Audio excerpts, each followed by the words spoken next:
Welcome back, viewers. This is Resistance Radio Music Video Series. Once again, I'm your host, Brother Theron.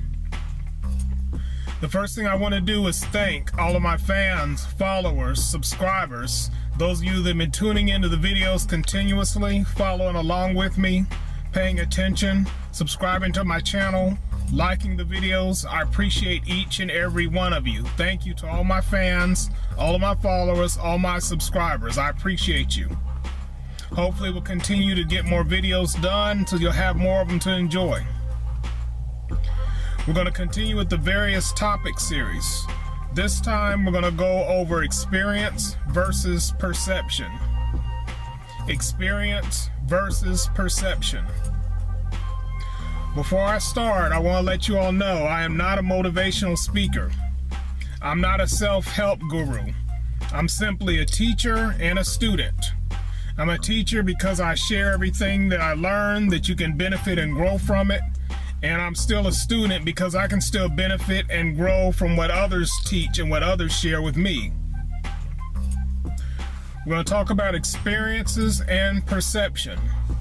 Understand that the two of them are closely related. I believe that your experiences, whether you see them as good or bad or neutral, can shape your perception of the world and your perception of people and your perception of yourself. But on the other hand, your perceptions about yourself, about your world, about other people can shape your experiences. Try not to put everything in a good or bad box. You have experiences, some are good experiences, some are bad experiences, some are neutral experiences. So I would say that all experiences belong in one of those three. Either they're good, bad, or neutral. They simply are what they are. We're going to talk about experiences first, and then after we pretty much gone over experiences, we're going to talk about perception. I believe that your experiences are unchangeable. Once they happen to you or around you, they happen to you or around you. But you can change how you feel about your experiences, and you can change what you do about them or don't do about them. Whether experience is something that's happening to you or happening around you, you can decide how it's going to affect you. I'm a believer in preordination. For those of you that don't know what preordination is, it's the belief or the idea that everything that happens to you or around you or that happens in the world was already supposed to happen and planned to happen exactly the way it happened, when it happened, why it happened. And we're just kind of participating in it, going along with it. I am a believer in preordination. Everything that happens to you, everything that happens around you, everything that happens to someone else was supposed to happen exactly the way it was supposed to happen. Again, like what I was saying with experiences, I believe that all experiences are either good ones, bad ones, or neutral. Neutral ones are simply experiences. In that manner, they're similar to dreams. If y'all didn't watch my video, it's the video called Dreams, Visions, and Hallucinations. I invite you to go back and watch that again so you can get a better understanding of your dreams and visions and what they mean. So in that respect, experiences are similar to dreams because they can either be good, bad, or they can just simply happen. For those of you, when your experiences start to repeat themselves, and you find yourself experiencing something over and over again, or similar experiences happening over and over again, take note. Usually when that happens, it indicates that your habits, your beliefs, your routines, your strongholds, the things that you believe in, they either need to be changed or maintained. It could be either. Your habits and beliefs and routines and your strongholds, either they need to be changed or they can be maintained. Those of you that do believe in God or do believe in a higher power, I would say go directly to Him or to what you perceive as your higher power when you're trying to change a particular belief, routine, or habit. Because sometimes you do become aware that those are some things in your life that need to be changed, especially when you're having those experiences repeat themselves. I would advise you all, whether you believe in a higher power, and certainly if you don't believe in a higher power, do not consult what I call self-assumed higher powers. I'm talking about people that would have you believe that they're a higher power than you because they have some secret knowledge or secret talent or secret ability that you don't have, and that you need to depend on them to get a better understanding about what needs to be either changed or maintained.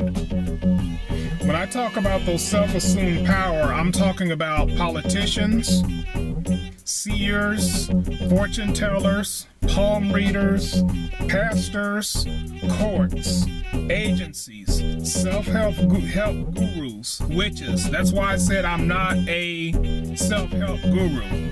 I don't want y'all to misconstrue what I say. I'm not a self-help guru. I'm not a seer. I'm not a prophet. I'm not a palm reader. None of those things. I would advise you all, if you're going to work on yourself in such a way that you're not subjecting yourself to someone else's opinion or idea about you that may possibly be false. People in those positions a lot of time are operating under demonic power, and they will have you twisted, they will have you messed up, they'll have you believing something about yourself that's not true, they'll have you believing in things about the world that are not true.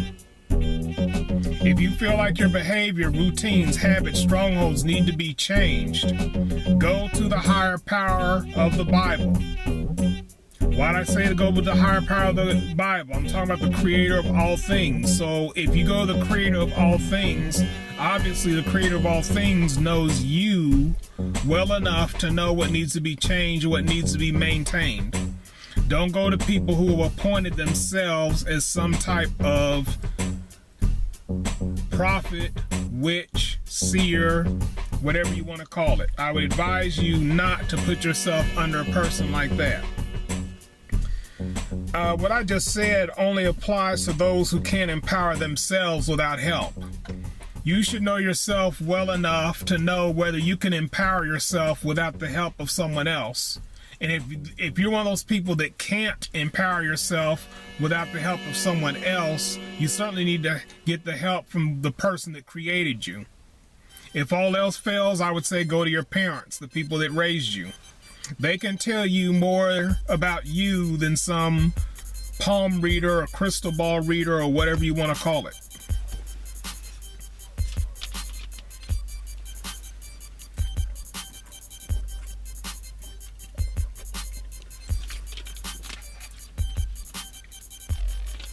Y'all like Crush? I got orange this time because I can't find strawberry in my neighborhood. Somebody's been buying up all the strawberry. Don't appreciate it. Okay, let's move on about experiences. Your experiences belong to you. Your experiences are a gift, whether you see them as being such or not, because you can learn from each and every one of them. Learn, grow, and minister by sharing your experiences honestly with others. Notice I said honestly with others. You're doing yourself a disservice, and you're doing other people a disservice if you're going to lie about your experiences. I'm not saying everyone needs to know your business. Everybody doesn't need to know the most intimate parts about you. But if you're going to share your experiences with somebody, be honest about it. This is especially true with those of you that have children. Those of you that are parents. It's very important that when you talk about your experiences that you're open and honest with your children, and be ready to answer a lot of questions. Be ready to elaborate. Be ready to remember. Be ready to explain what happened, how, why, in a way that your child can understand, because you can shape their experiences in a positive way if they know that their parents went through something similar or went through something that affected them the same way their experiences are affecting them. So, parents, especially your children, just be honest about your experiences. Don't make things up. I'm going to talk briefly about experiences regarding marriage. I've already done the marriage series and completed it. It's 3 parts. Go back and watch it by all means. You can get a better understanding of marriage. It's very beneficial. But I will say this about experiences regarding marriage. Because of the nature of marriage, because of the soul ties that is formed between husband and wife, because of the pair bonding that takes place between husbands and wives, each spouse's experiences, whether they're good or bad, affect the others on a very deep level. So what I'm saying is, once you've made that bond with your spouse, all of your experiences, life experiences, affect your spouse in a roundabout way, because they're affecting you, and that can be either for better or for worse. Even your good experiences that were pleasant and kind and peaceful still affect your spouse, because you've now formed a soul tie with your spouse. So your positive, peaceful, blessed experiences are affecting your spouse on a very deep level, whether you know it or not. In my last video, I did talk about it wasn't my last video, but in a previous video, I did explain how men can bond with a woman without being bound to a woman. And now the way the world is going, especially here in America, women are able to bond with a man without being bound to a man. Unfortunately, the way that intimacy was designed by the Creator, it was designed to cause people to bond. The idea is it causes you to want to stay with that person, go through it with that person, through thick and thin. That's the whole purpose of the pair bonding. What I'm saying is, men have developed a talent of detaching themselves emotionally even after they've formed a soul tie and pair bonded with a woman. This is why men are able to go out and have other women and have other relationships, and it's not a big deal to most of these men. Notice I never said that it was right or wrong. I just said this is the way it is. So in that video I was explaining about bonding, but what I'm saying still is once you're married, you're bound to that person. That person's bound to you, whether y'all divorce or not. So what I'm saying is, whatever experiences y'all had up until that point, it's affecting one on a deep level as it affects the other one on a deep level. It doesn't necessarily affect y'all the same way, but what happens to the wife affects the husband on a deep level. What happens to the husband affects the wife on a deep level. That's what I'm saying regarding experiences in marriage. Spouses must understand that this is not intentional, but a natural result of the bond. So what I'm saying is, even if you're not trying to have your experiences affect your spouse, they still do. The long-term effects of experiences, whether they're good, bad, or neutral, can come months, years, even decades long after the separation, divorce, whatever you call it, when y'all part ways. What I'm saying is, those experiences, good or bad, will affect that person for a long, long time, even after they've moved on to someone else. And again, I'm not necessarily saying that's a bad thing. I'm not necessarily saying it's a good thing. I'm just saying it's a very real thing.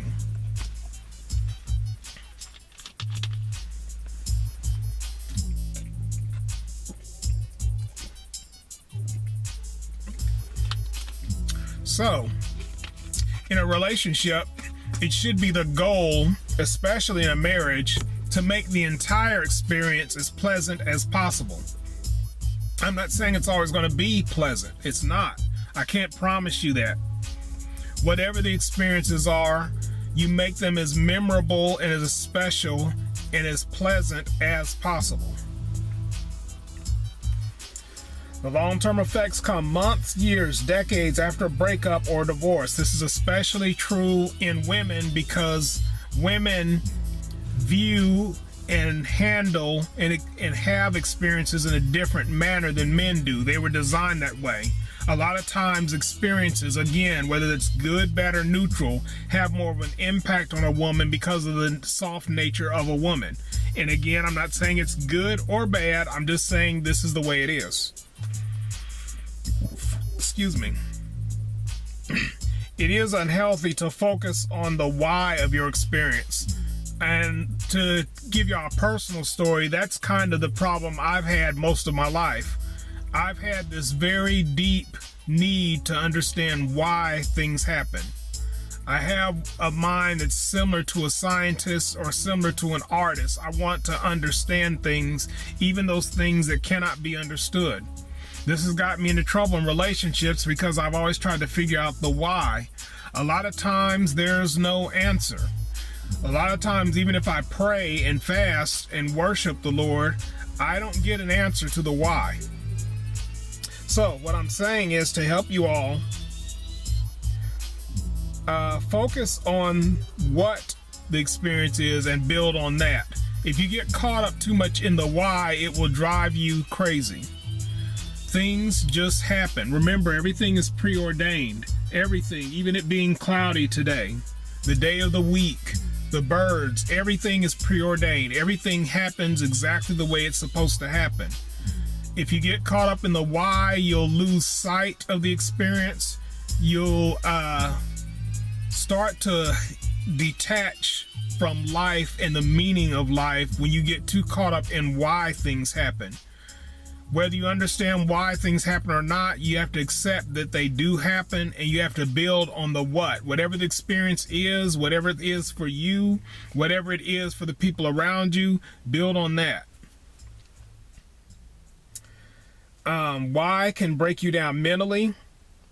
What I would say about your experiences also is don't be too ashamed or embarrassed to share your experiences, especially with those you see as students.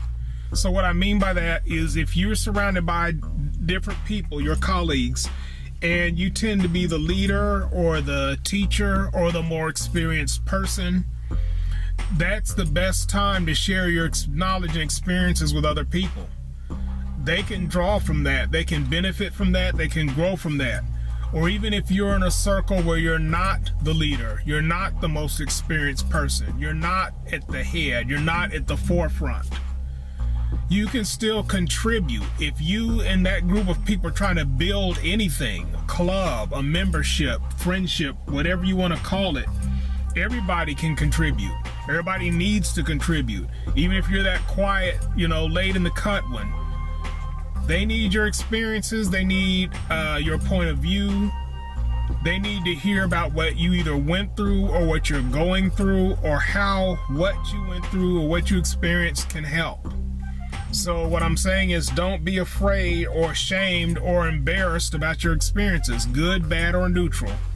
Contribute it to the group and build from that and benefit from that. Like I said, some of these people you see as your students. Certainly, again, parents, those of you that have children, even older children, they're your students. So, whether they ask or not, offer your wisdom, offer your experiences, offer your knowledge. These are things that kids need. This is just called being a good parent.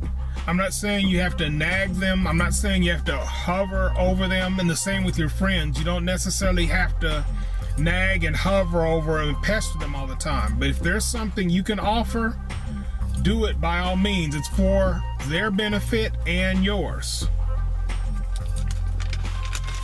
So basically that covers the experience side of things. Next, we're going to start talking about perception.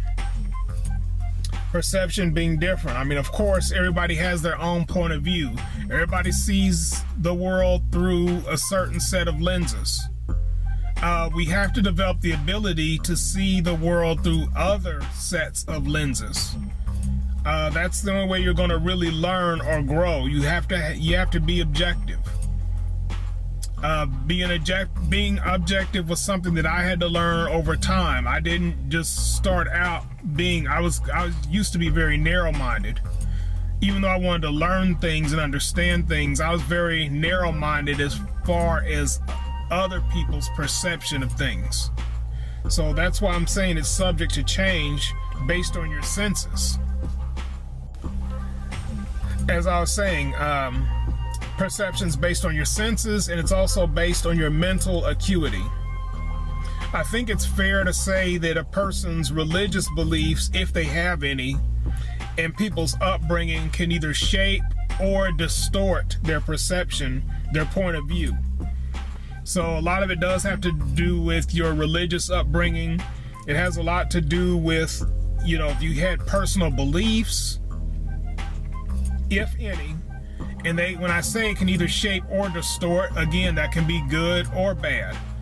If your point of view is distorted, a lot of times that's because something's been hammered into you your whole life, and now as you get older, you're starting to realize that you've been lied to or misled the entire time. I do want to talk about the dangers of technology. Technology is a wonderful thing. This camera that I'm looking into is wonderful technology. This can do wonderful things, but it can also do terrible things. This is why I don't like using this so much. You have to be careful with technology because whoever is designing this, I'm getting tongue-tied, excuse me. Whoever's designing these devices, they have an agenda. There's something they're trying to get you to see. There's something they're trying to get you to hear. There's something they're trying to get you to believe. That by itself can distort your perception. Every single electronic device in your house can distort your perception of the real world. You must be aware of this. I'm not saying all of the technology is bad, but all of it is capable of distorting your perception, distorting your point of view, changing your beliefs, changing your attitudes, changing your routines. You must understand this. Beware of those, and I say those, I'm talking about spouses, family, friends, acquaintances who may try to change your perception. Again, that can be good or bad. Like, let's say you're having an argument. The whole point of an argument is for the other person to get you to see their point of view and you to get the other person to see your point of view.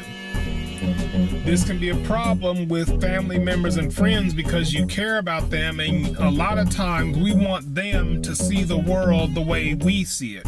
We want them to see things the way we see them. They might have an agenda. I put agenda in capital letters. Be careful with your family members, friends, everybody you encounter. I'm not trying to spook you. I'm not trying to turn you to a conspiracy theorist. But it's possible that people in your circle have an agenda. There's something they're trying to get accomplished through your change of perception. Take the time and pay close attention to what they say, then pay attention to what they do. This is something I tell my son. He's 13 now. I tell him, pay attention to what people say, then pay attention to what people do.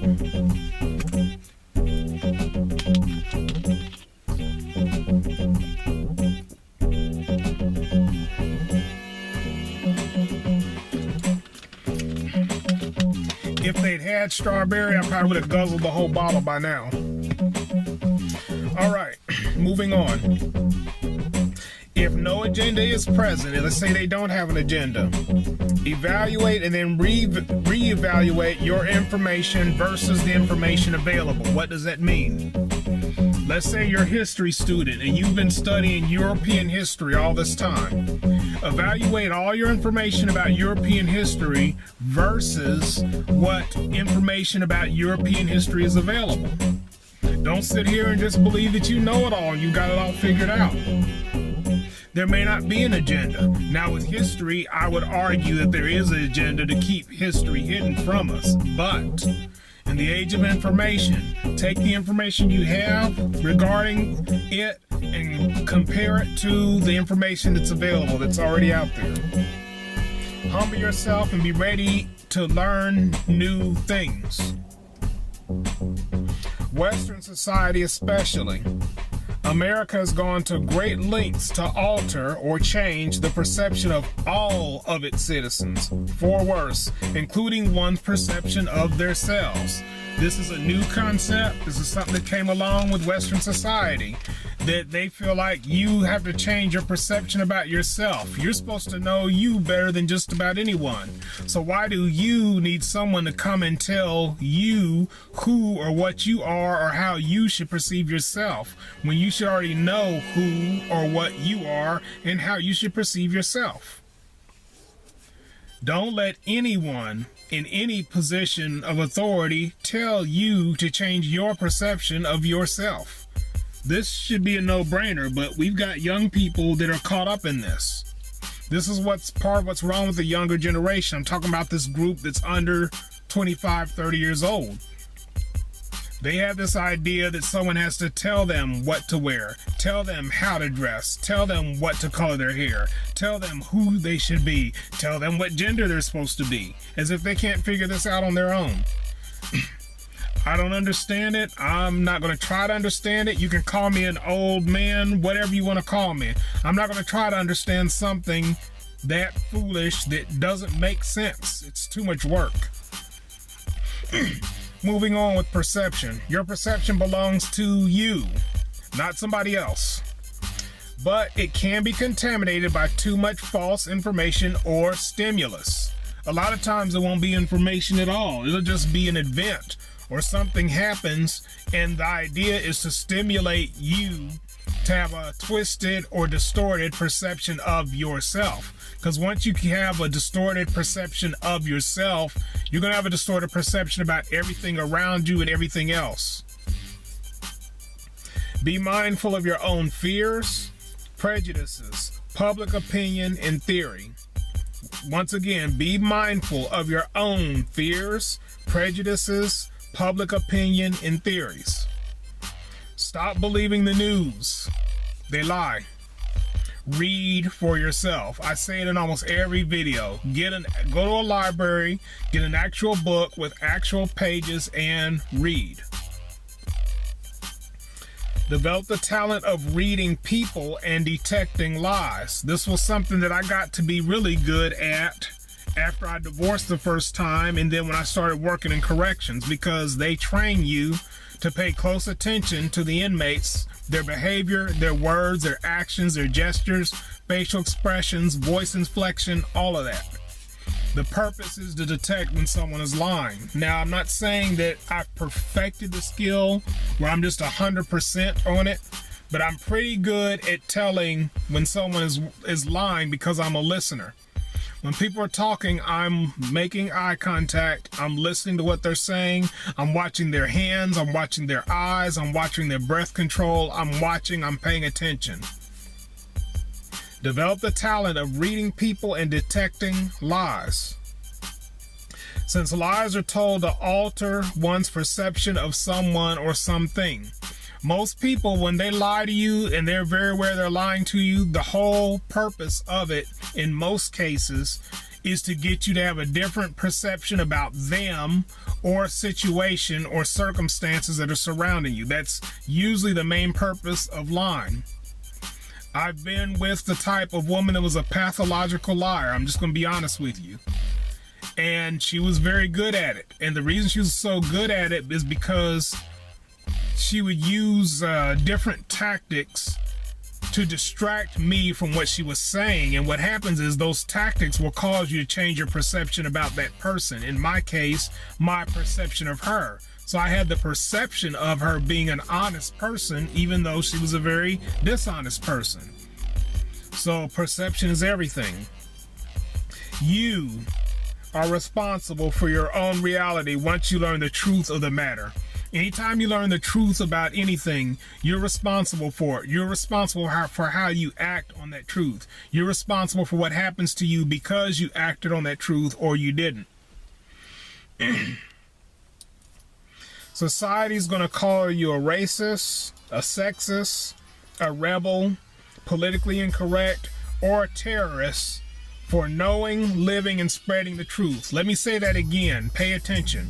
Society, especially here in America, they're going to call you a racist, a sexist, a rebel, politically incorrect, or a terrorist if you know, live, and spread truth. That's how you know when you're living and spreading truth, is because that's exactly what they do. They want to discredit you. They want to disgrace you. They want to take your post down. They want to destroy your page. They want to silence you. They want to threaten you. Anything they can get you to do this. You're responsible for your own reality and your own truth once you know it.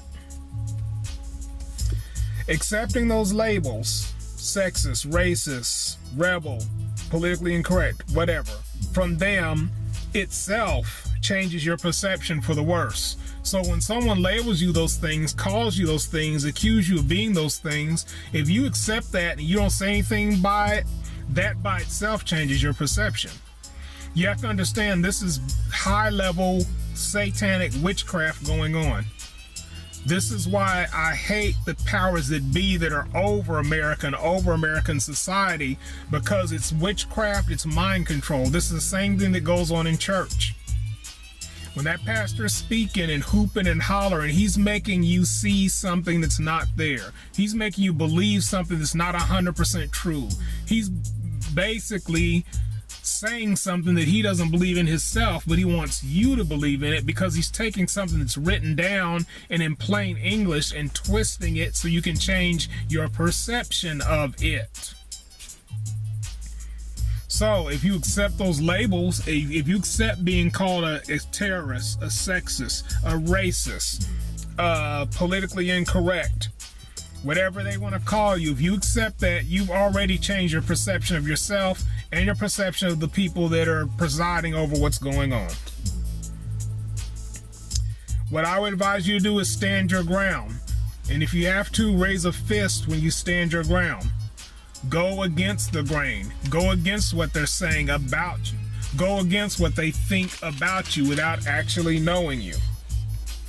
But admit when you're wrong about something or someone. If you meet someone and you find out you're wrong about them, like let's say you meet someone and they come off as being selfish, and then you later find out that they're not selfish, you owe them an apology, and you need to admit that you were wrong about them. You had the wrong perception about them.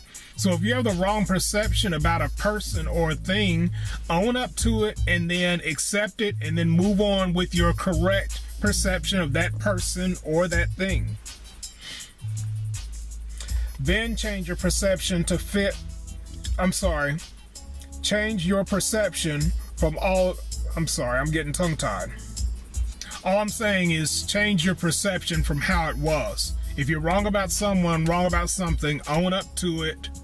Admit that you were wrong. Move forward with the new understanding. That's basically what I have to say about perception. Even those of you that are watching this video could get the wrong idea about me. The most important thing is that you listen. If I give you a scripture or a piece of literature to read, stop what you're doing, take the time, read it for yourself, and get what you need to get out of it. When you're online, when you're on the social media sites, when you're on the phone, when you're on these sites and what have you, be very careful about your perception. Be very careful about your point of view. See it as being something other than what it could be. Because, like I said, these people that create these things, this technology, set things up the way they are, they have an agenda, whether you understand it or not. Back to experiences. Just be thankful for your experiences. Learn from the bad ones. Benefit from the good ones. Understand the ones that are neutral for what they are. To summarize, like I said, you can benefit from all of your experiences. Try to examine the whole concept of perception from an outside looking in point of view instead of an inside looking out point of view. Let me say that again. The whole concept of perception, how you perceive things, look at it from an outside looking in point of view. We are allowed to judge. The reason why I have to throw that out there is because there's this big thing going around. You can't judge me, only God can judge me. That's not entirely true. You can judge someone's behavior righteously. Judge people by their behavior. Never mind what they say, watch what they do. That's how you judge a person. You can judge a person by their behavior. So what I'm saying is, especially in this culture, when you have people behaving a certain way, they're inviting judgment. Then when you do judge them, they'll turn around and say, you're being judgmental, as if that's a negative thing. But see, they're putting their behavior out there to be judged. This, again, is what's wrong with modern society. Okay, for example, if I dye my hair green, yellow, and purple, and I go out in public, I'm inviting people to look at me and make judgments about how I care for my hair. It's not my place or point to get mad about the fact that I have this multicolored hair that I chose to have, and I'm drawing attention, both negative and positive, from other people, and then I'm telling people to judge me. That's a behavior. So if you're a person that feels like you need to assert yourself, identify yourself, make yourself known by your behavior is going to get judged, whether they're judging you as a person or not. I don't judge people by who they are. I judge people by their behavior. So if people behave a certain way and I'm aware of it and I experience it, that's what I'm going to judge them with. Likewise, on the flip side, on the good side of it, if people behave in an appropriate, well-mannered, godly way, I'm going to judge them based on that. So just to sum everything up, again, with your perception, see yourself through the outside looking in point of view. See other people from the inside looking out point of view. I think that would probably help you. Basically, that covers it. I don't have much more to say about experiences or perceptions. What I will say about my experiences overall as an adult, my experiences have been hard and difficult, and I've had to learn some very hard life lessons. Now that I'm older, now that my children are getting older, I'm working very hard to have better, more positive, more self-building, self-affirming experiences, but that's work. So again, embrace your experiences, embrace your perception, know when you need to change it, and know when you just need to maintain it for what it is. As always, if you like this video, I would ask you to please please subscribe to my channel. My subscribers are finally going up. You're welcome to comment. Please share this video with others. I hope every one of you are edified and blessed. We will see you next time.